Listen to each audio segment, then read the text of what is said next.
नमस्कार, आपण पाहतात कटू सत्य लाईव्ह न्यूज।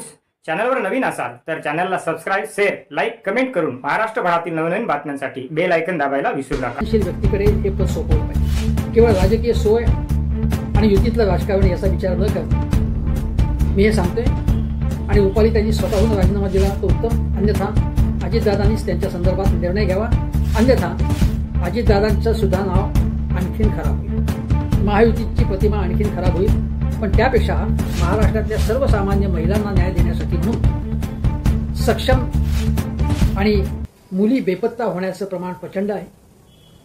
महिलांचा विनयभंग, त्यांच्यावर बलात्कार, त्यांच्या हत्येचा प्रयत्न किंवा हत्या असे प्रकार खूप वाढत चालले आहेत। हुंडाबळीमध्ये सुद्धा महाराष्ट्र खूप पुढे आहे संपूर्ण देशामध्ये। शिवशाहू फुले आंबेडकरांच्या महाराष्ट्रात महिला सुरक्षित बिलकुल राहिलेली नाही। एका पाठोपाठ एक एक केस, एक एक कांड पुढे येते आणि महाराष्ट्रातला राज्य महिला आयोग काय करतोय असा प्रश्न निर्माण झालेला आहे। या राज्य महिला आयोगाच्या गेली काही वर्षे अध्यक्ष रुपाली चाकणकर या राहिलेल्या आहेत। चित्राताई वाघ या जेव्हा राष्ट्रवादी काँग्रेसमधून भाजपत गेल्या तेव्हा रुपाली चाकणकरांना ही लॉटरी लागली। मला वाटतं त्यांच्या पक्षाच्या महिला शाखेच्या प्रमुख आहेत आणि हे पद त्यांच्याकडे आहे। दोन दोन पदे एका व्यक्तीकडे असू नयेत असं त्यांच्याच पक्षातल्या काही मंडळींचं मत आहे। रुपालीताई ठोंबरे यांचंही ते म्हणणं आहे आणि या रुपालीताई ठोंबरे यांनी वैष्णवी हगवणे या प्रकरणामध्ये तुम्हाला आठवत असेल, त्यांचं जे बाळ होतं ते बाळ सुरक्षितरित्या, म्हणजे जे वैष्णवी जिने आत्महत्या केली तिचं बाळ सुखरूपपणे हगवणे त्यांच्या आईवडिलांकडे जावं यासाठी यशस्वी प्रयत्न केले। त्याबद्दल रुपाली ठोंबरे यांचं कौतुक करावं तेवढं थोडं आहे। त्यांना हे महिला आयोगाचं अध्यक्षपद द्यायचं का द्यायचं नाही हा सरकारचा प्रश्न आहे आणि अजितदादांचा प्रश्न आहे, कारण हे आयोगाचं पद जे आहे ते त्यांच्या वाटेला महायुतीमधून आलेलं आहे। महायुती सरकार सतत लाडकी बहीण, लाडक्या बहिणी असं करून मतं मिळवण्याचा प्रयत्न करते, हे आपण पाहिलेलं आहे। पण लाडक्या बहिणी इथे सुरक्षित आहेत का हे पाहिलं पाहिजे ना। त्या सुरक्षित असल्याचं बिलकुल दिसत नाही। एक लक्षात घ्या आपण की महाराष्ट्रात लाडक्या बहिणींवरती अत्याचार वाढत चाललेले आहेत आणि ताजे जे प्रकरण घडलं महाराष्ट्रात ते प्रकरण फलटणमध्ये घडलं। डॉक्टर संपदा मुंडे या अत्यंत उमेदीच्या कर्तृत्ववान तरुण महिला डॉक्टरनी अत्याचाराला कंटाळून, अन्यायाला कंटाळून आत्महत्या केली। त्या अगोदर तिने त्याबद्दल तक्रारीसुद्धा केल्या होत्या पण त्याची दखल घेण्यात आली नाही, तिचा जीव वाचू शकला असता। पण या प्रकरणामध्ये रणजितसिंग नाईक निंबाळकर हे भारतीय जनता पक्षाचे माजी खासदार यांचं नाव वारंवार येते समोर। सुषमाताई अंधारे या उद्धव बाळासाहेब ठाकरे यांच्या पक्षाच्या आक्रमक नेत्या म्हणून प्रसिद्ध आहेत आणि सतत महिलांवरच्या अत्याचारांना बेशीवर टांगण्यास त्या मागे पुढे पाहत नाही। बदलापूरमध्ये चिमुकलियांवरती जेव्हा अत्याचार झाला त्यावेळी सुद्धा त्या तिथे गेल्या होत्या आणि त्यांनी अत्यंत यशस्वीपणे आंदोलन केलं होतं। त्याचप्रमाणे वैष्णवी हगवणे प्रकरणामध्ये सुद्धा त्याने अनेक गोष्टी पुढे आणलेल्या होत्या आणि आताही रणजितसिंग नाईक निंबाळकर यांच्यासारखा एक ताकदीचा, आर्थिकदृष्ट्या ताकदीचा नेता आणि ज्याची दहशत आहे फलटणवरती, त्याच्या समोर त्या उभ्या ठाकलेल्या आहेत। त्या बिलकुल घाबरलेल्या नाही आहेत। आव्हान देतात रणजितसिंग नाईक निंबाळकर यांची जी दादागिरी किंवा जी दहशत तथाकथित चालू आहे त्या विरोधात त्या खंबीरपणे सुषमाताई लढत आहेत। त्याबद्दल त्यांना सलाम ठोकला पाहिजे। बीडमध्ये काही तरुणांनी आंदोलन केलं तेव्हा सुषमाताई तिथे गेले आणि म्हणाले की टाकीवर चढून तुम्ही तुमचा जीव धोक्यात घालू नका। आपल्याला प्रश्न विचारायचे, जाब विचारायचे ते फलटणमध्ये जाऊन विचारूया, आपण कशाला इथे जीव धोक्यात घालायचा स्वतःचा, त्यांना घाबरवून सोडायचं आपण। अशा प्रकारे त्यांनी तिथेही जाऊन यशस्वीपणे मध्यस्थी केली, तरुणांचं मन वळवलं। आणि आता तुम्हाला सांगतो की सुषमाताईंनी काल एक पत्रकार परिषद घेतली, 2 दिवस पत्रकार परिषदा घेतल्या आणि अनेक प्रश्न या संबंधात उपस्थित केले। त्याची चर्चा महाराष्ट्रभर चालू आहे। परंतु सगळ्यात महत्त्वाचा प्रश्न असा आहे की रुपालीताई चाकणकर यांनी डॉक्टर संपदा मुंडे यांच्या प्रकरणामध्ये पत्रकार परिषद घेतली। खरं म्हणजे पत्रकार परिषद त्यांनी घ्यायचे काही कारण नव्हतं, पोलिसांना माहिती द्यायची असते तर त्यांनी दिली असती। पण काही नेत्यांना प्रसिद्धीचा शौक असतो, हौस असते त्या रुपालीताईंनी पत्रकार परिषद घेऊन जे गोपाळ बदने जो पोलीस अधिकारी आहे आणि बनकर प्रशांत बनकर या दोघांच्या बरोबर काय काय सीडीआर तो सापडला आणि व्हॉट्सअप चॅटमध्ये काय काय निघालं याची माहिती देऊन एक प्रकारे डॉक्टर संपदा मुंडे यांचं चारित्र्यहनन करण्याचा प्रयत्न केला. सगळ्यांचं असंच मत आहे.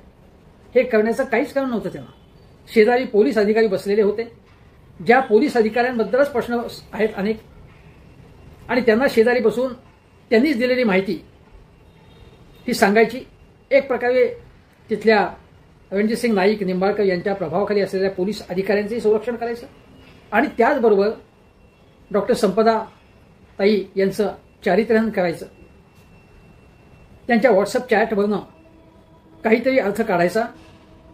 एखादी मुलगी आपल्यात नाही आता, अशा वेळी तिच्या कुटुंबाला आधार देण्याच्याऐवजी तिच्या अन्यायाला तिच्यावर झालेल्या अन्यायाला वाचा फोडण्याऐवजी आणि तिच्या कुटुंबियांना न्याय मिळवून देण्याच्याऐवजी रुपालीताईंनी पोलिसांशी संपर्क साधला, त्या कुटुंबाशी काही संपर्क साधला नाही आणि बदनामी केली. त्याबद्दल रुपालीताई त्याबद्दल संपदाच्या कुटुंबियांनी उपमुख्यमंत्री अजितदादांशी संपर्क साधला. तो संपर्क रुपाली शिंदे असतील, सुषमाताई अंधारे असतील आणि काँग्रेसच्या त्या नेत्या या सगळ्यांनी तो संपर्क करून दिला. विशेषतः रुपाली शिंदेच्या नेते आहेत अजितदादा, आणि तिच्या वडिलांनी सांगितलं, या सगळ्यांनी आपण ऐकत असेल, की ज्या प्रकारे माझ्या मुलीची बदनामी करण्यात आली ते योग्य झालं नाही आणि हे का केलं त्याने, अशा प्रकारचं खेद दुःख भावना प्रदर्शित केल्या तिच्या वडिलांनी, तिच्या पालकांनी. आणि या अगोदर सुद्धा संपदाची आत्महत्या नसून हत्या आहे असा आरोप किंवा असा संशय तिच्या पालकांनी व्यक्त केला आहे. त्याबद्दल धागेदोरे सगळे शोधून काढण्याच्या ऐवजी या प्रकारची गोष्ट घडली म्हणून तिच्या वडिलांनी तक्रार केली एक प्रकारे, आणि अजितदादांनी त्यांचं बोलणं ऐकून घेतलं, चांगली गोष्ट आहे, आणि सांगितलं की मलाही चाकणकर ताई अशा का म्हणाल्या ते कळलं नाही, मला ते आवडले नाही असं अजितदादा म्हणाले. आता अजितदादांना हे आवडलं नसेल, चांगली गोष्ट आहे. मला आठवतंय की हिट अँड रन केसमध्ये सुद्धा ज्या बिल्डर पुत्रांनी तो उपद्व्याप केला, पराक्रम केला, मी उपरोधाने म्हणतो, आणि त्याला भेटायला जो राष्ट्रवादीचा आमदार पुण्याचा गेला, त्याबद्दल सुद्धा माझ्या आठवणीप्रमाणे अजितदादांनी नुसती नाराजी व्यक्त केली, पण त्याच्यावरती कोणतीही ऍक्शन झाली नाही. म्हणजे लोकप्रतिनिधींनी जो बळी आहे किंवा जी बळी झालेली व्यक्ती आहे तिची बाजू घेण्याची, लोकांची बाजू घेण्याची, आपल्याच माणसाची काळजी घ्यायची. आपला माणूस म्हणजे कोण, कुठे बिल्डर असेल, कुठे शाळेचा चालक असेल, किंवा हगवणे याच्या प्रकरणामध्ये त्यांच्याच पक्षातील हे लोक होते, वैष्णवीला ज्यांच्यामुळे आत्महत्या करावी लागली ते. म्हणजे प्रस्थापितांची बाजू घेण्याचं काम राष्ट्रवादीचे लोक करतायत, आणि रुपालीताई त्या संबंधात काही करताना दिसत नाहीत. उलट फलटणमधल्या प्रस्थापित पोलिसांचं किंवा जे खासदार आहेत, माजी खासदार, त्यांचीच एक प्रकारे त्या बाजू घेतात. त्यांनी बाजू कोणाची घेतली पाहिजे, बाजू म्हणजे न्याय कोणाबद्दल झाला पाहिजे की संपदा मुंडेबद्दल, आणि रुपालीताईंचं काय काम चाललंय त्यांना ताबडतोब या पदावरनं मुक्त केलं पाहिजे. अजितदादा वैष्णवी हगवणे प्रकरणाच्या वेळीच त्यांना मुक्त करणं आवश्यक होतं, ते मुक्त करण्यात आलं नाही.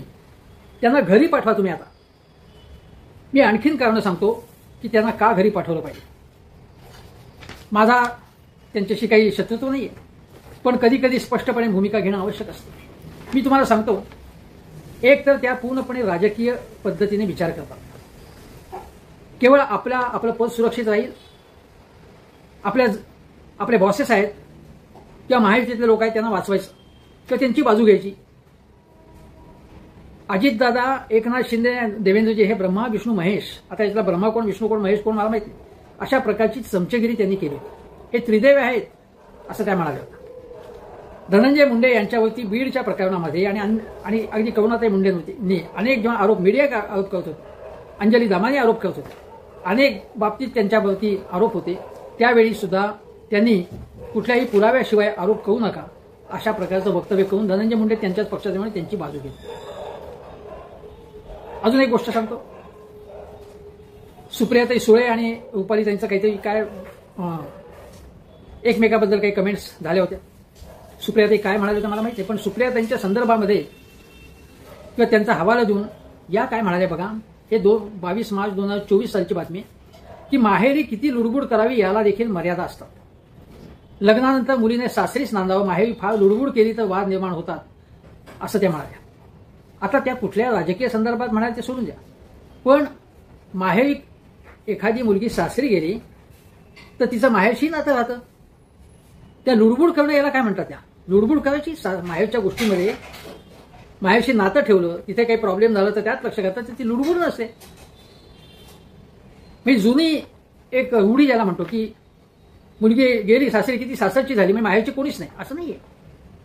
आजच्या काळामध्ये मुली आपल्या आई वडिलांना सुद्धा आर्थिक आधार देतात किंवा त्यांना सांभाळतात आणि सांभाळलं पाहिजे त्यांनी.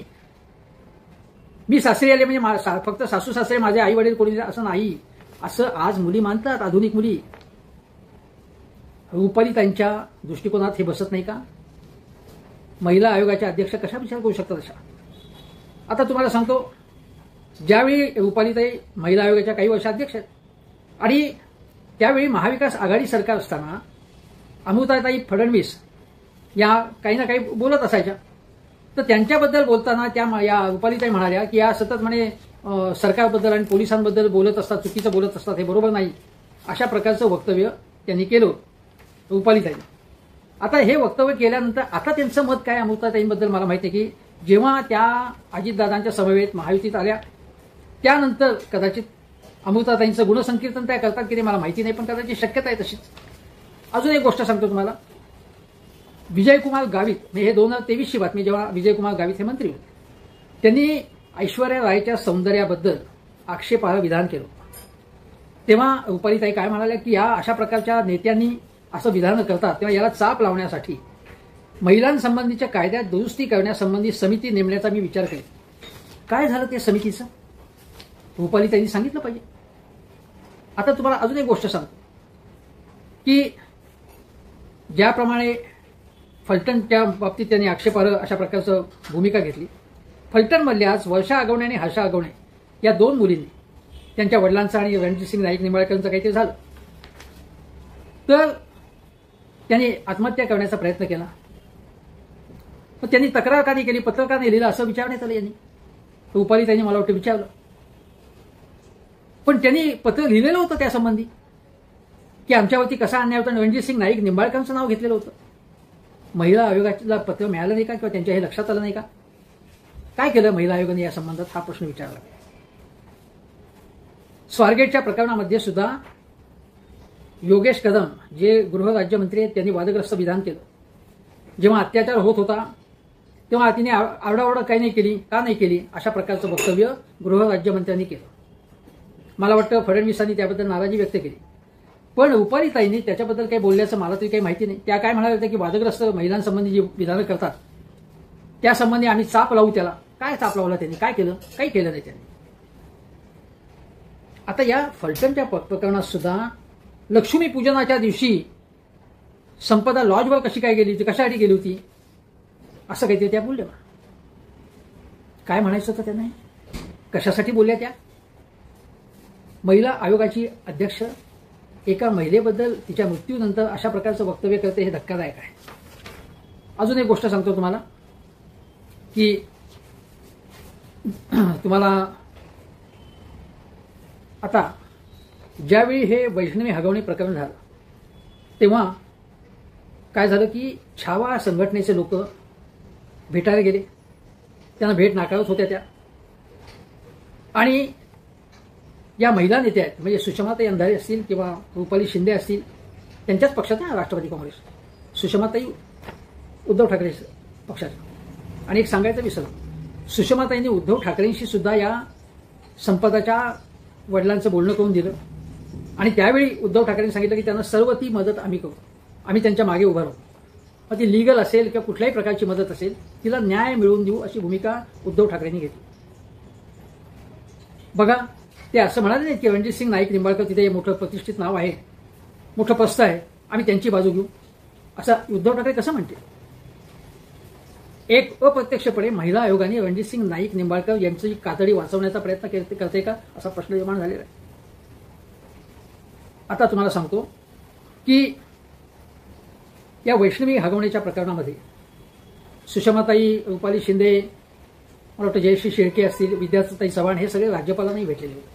त्यांनी निवेदन दिलं होतं त्या समयी आणि महिला आयोगाबद्दल त्यांनी असमाधान व्यक्त केलं होतं. त्यानंतर नीलमताई गोरे यांच्या अध्यक्षतेखाली विधान परिषदेच्या उपसभापती आणि ज्यांनी महाराष्ट्रात महिलांसंबंधी धोरण आखण्यासाठी म्हणून चांगलं काम केलं. काठेवाडीच्या प्रकरणामध्ये सुद्धा नीलमताईंनी बरंच काही काम केलं होतं. तेव्हा आता नीलमताईंनी पुढे त्यांचं राजकारण बदललं. त्या राजकारणाबद्दल मला बोलायचं नाही आणि त्यांचं जे काही राजकारण आहे ते मला मान्य नाही आहे. पण नीलमताईंच्या अध्यक्षतेखाली बैठक बोलवण्यात आली झाली. त्याच्यावरूनच एक संदेश गेला की महिला आयोग ज्या प्रकारे काम करते ते लोकांना आवडत नाही आणि सत्ताधाऱ्यांपैकी सुद्धा काही लोकांना ते पसंत नाही. आता नीलमताई ज्या शिंदे सेनेच्या आहेत त्या शिंदे सेनेतले एक नेते वामन म्हात्रे हे बदलापूरच्या प्रकरणानंतर तिथे एक महिला पत्रकार गेली असताना ती काही प्रश्न विचारत होती, माहिती घेत होती. तेव्हा तू असं काय विचारतेस, तू असं काय बोलतेस की जणू काय तुझ्यावरच बलात्कार झाला, अशा प्रकारचं अत्यंत नालायकपणाचं वक्तव्य त्यांनी केलं वामन म्हात्रेंनी. रुपालीताई चाकणकरांनी त्यासंबंधी काय ऍक्शन घेतली का आम्हाला माहित नाही. काहीच केलं नाही त्यांनी त्यासंबंधी. वैष्णवीचा जीव वाचू शकला असता त्यासंबंधात सुद्धा त्यांनी काही केलं नाही. आम्ही सुमोठी घेतली, दखल घेतली आहे, नोटीस पाठवली आहे, याच्या पलीकडे आणि पत्रकार पैशात घेऊन सांगायचं की आमचं काम कसं चाललंय, आम्ही कसे प्रत्येक प्रकरणात दखल घेतोय, पण प्रसिद्धी पलीकडे काहीही केलं जात नाही. जेव्हा किशोरीताई पेडणेकर शिवसेनेच्या, उद्धव ठाकरे गटाच्या, या रुपालीताई चाकणकर यांचं एकूण हे महिला आयोगाचं काम बघून काहीतरी चिल्लर असे उद्गार काढले, तेव्हा त्या शब्दाचा प्रयोग करून मी चिल्लर नेत्यांना विचारत नाही किंवा अशा प्रकारचं वक्तव्य रुपालीताईंनी सेवा केलं होतं आणि त्याबद्दल त्यांच्याच पक्षाच्या रुपाली शिंदे यांनी नाराजी व्यक्त केली. रुपाली शिंदे म्हणाले होते की ज्या कुठेही निवडून आलेले नाहीत, ज्यांना कुठल्याही प्रशासनात काम केलेलं नाहीये, अशा या रुपालीताई चाकणकरांचा तोल सुटलेला आहे, असं स्पष्ट उद्गार रुपाली शिंदे त्यांच्याच पक्षाच्या नेत्यांनी काढलेले होते. अनेक प्रकरणं सांगता येतील. स्वारगेटच्या प्रकरणामध्ये सुद्धा मला वाटतं वहिनीताई खडसेंना रुपालीताई चाकणकर यांच्या निकटवर्तीयांनी, मला वाटतं गाडे का कोणीतरी होता, त्यांनी अत्यंत अभद्र भाषेत शिवीगाळ केल्याची सुद्धा गोष्ट घडलेली होती. काय केलं रुपालीताईंनी? महाराष्ट्राचा महिला आयोग हा असा कसा आहे? केवळ आपल्या लोकांना वाचवणं किंवा महिला आयोगाच्या मी अध्यक्ष आहे म्हणून मिरवणं, पत्रकार परिषदा घेणं, याच्या पलीकडे महिला आयोग काही करत नाही. आणि धक्कादायक गोष्ट अशी की वैष्णवी हगवणे प्रकरणामध्ये सुद्धा आपल्या पक्षाचे हे लोक आहेत म्हणून वैष्णवी हगवण्याच्या सासरच्या लोकांना वाचवण्याचा प्रयत्न करणं, त्यांची बाजू अप्रत्यक्ष किंवा प्रत्यक्षपणे घेणं आणि आता सुद्धा एक प्रकारे महायुती सरकारमधल्या भाजपच्या एका माजी खासदाराला वाचवण्याचा प्रयत्न करणं, त्याच्या प्रभावाखाली जे पोलीस अधिकारी आहेत असा संशय आहे, अशांनी दिलेल्या माहितीवरती विसंबणं आणि पीडितेची बाजूच ऐकून घ्यायची नाही, तिच्या कुटुंबियांची भेट घ्यायची नाही, अशा प्रकारचं असंवेदनशील व्यवहार करणं हे रुपालीताई चाकणकर यांच्याकडनं होत आहे. मला असं वाटतं की या महिला आयोगाचं खरं तर महत्त्व अतिशय आहे. शरद पवार यांनी महिला आयोग, महिला धोरण हे सगळं शरद पवारांमुळे महाराष्ट्रात आलेलं आहे. याचं कारण शरद पवारांचा महिलांबद्दलचा धोरण जो दृष्टिकोन अत्यंत व्यापक आणि पुरोगामी आहे. पुरोगामी दृष्टिकोन असलेले शरद पवार आहेत. हा पुरोगामी दृष्टिकोन मला माहित नाही रुपालीताईंकडे आहे का. आणि एखादा पक्ष काही व्यक्तींची सोय लावण्यासाठी म्हणून आयोगाकडे पाहत असेल तर ते चुकीचं आहे. आणि महायुतीमध्ये मला असं वाटतं की यापूर्वी महिला आयोगाचं आज जबाबदारी म्हणजे हुंडाबळी, महिला अत्याचार, महिलांचा बेपत्ता होणं, महिलांचा विनयभंग, अशी महिलांवरचे बलात्कार महाराष्ट्रासारख्या प्रकरणात फार वाढत चाललेले आहेत. सोशल मीडियावरचा दुरुपयोग करून महिलांना अश्लील मेसेजेस पाठवणे, AI तंत्रज्ञानाचा वापर करून चित्रविचित्र महिलांचे फोटोग्राफ्स तयार करून किंवा व्हिडिओज तयार करून व्हायरल करणे, असे अनेक प्रकार घडतात. अशा सगळ्या प्रकरणामध्ये महाराष्ट्रातल्या महिला आयोगाकडे अपेक्षेने बघतायत की आमच्या बाजूने उभे राहणारी एक यंत्रणा इथे आहे, आम्हाला आधार देणारी, आमचं प्रबोधन करणारी, आम्हाला सक्षम करणारी अशी यंत्रणा सुदैवाने महाराष्ट्रात शरद पवारांनी महिला धोरण पहिल्यांदा देशात आणलं. पण या महिला आयोगाचा उपयोग जर असा होत असेल केवळ पक्षीय करण्यासाठी, आपापल्या माणसांना वाचवण्यासाठी आणि पीडितेच्या ऐवजी अत्याचारित प्रवृत्तींना एक प्रकारे संरक्षण मिळावं असं जर काही होत असेल तर ते दुर्दैवी आहे. रुपालीताई चाकणकर यांच्याबद्दल सुद्धा वाह्यातपणे कमेंट्स जे करतात त्यांचा मी तेवढाच तीव्रतेने निषेध करीन आणि त्यावेळी मी त्यांच्या बाजूने उभा राहीन. पण रुपालीताई चाकणकर यांना महिला आयोगावरून दूर करणं हे अत्यंत आवश्यक आहे आणि त्यांना दूर करून यथायोग्य व्यक्तीची, ज्याच्याकडे सुधारक, पुरोगामी, समतावादी दृष्टिकोन आहे, अशा संवेदनशील व्यक्तीकडे हे पद सोपवलं पाहिजे. केवळ राजकीय सोय आणि युतीतलं राजकारण याचा विचार न करता मी हे सांगतोय. आणि रुपालीताईंनी स्वतःहून राजीनामा दिला तो उत्तम, अन्यथा अजितदादांनीच त्यांच्या संदर्भात निर्णय घ्यावा, अन्यथा अजितदादांचं सुद्धा नाव आणखीन खराब होईल, महायुतीची प्रतिमा आणखीन खराब होईल. पण त्यापेक्षा महाराष्ट्रातल्या सर्वसामान्य महिलांना न्याय देण्यासाठी म्हणून सक्षम आणि आधुनिक विचाराच्या आणि ज्या चांगलं काम करू शकतील अशा महिलेची या पदावरती नियुक्ती करावी. कुठल्या पक्षाने करावी, कोणाची करावी तो त्यांचा प्रश्न आहे. पण या सगळ्या प्रकरणामध्ये सुषमाताई अंधारे या पीडितेची बाजू सातत्याने घेत आहेत महाराष्ट्रामध्ये आणि पीडितांची बाजू ज्यांनी घ्यावी त्या महिला आयोगाच्या अध्यक्ष मात्र कोणाची पाहत राहा निर्भीड सत्य, अर्थात सर्वसामान्यांचे व्यासपीठ, आपल्या सर्वांच्या हक्काचे चॅनल कटू सत्य लाईव्ह न्यूज. धन्यवाद.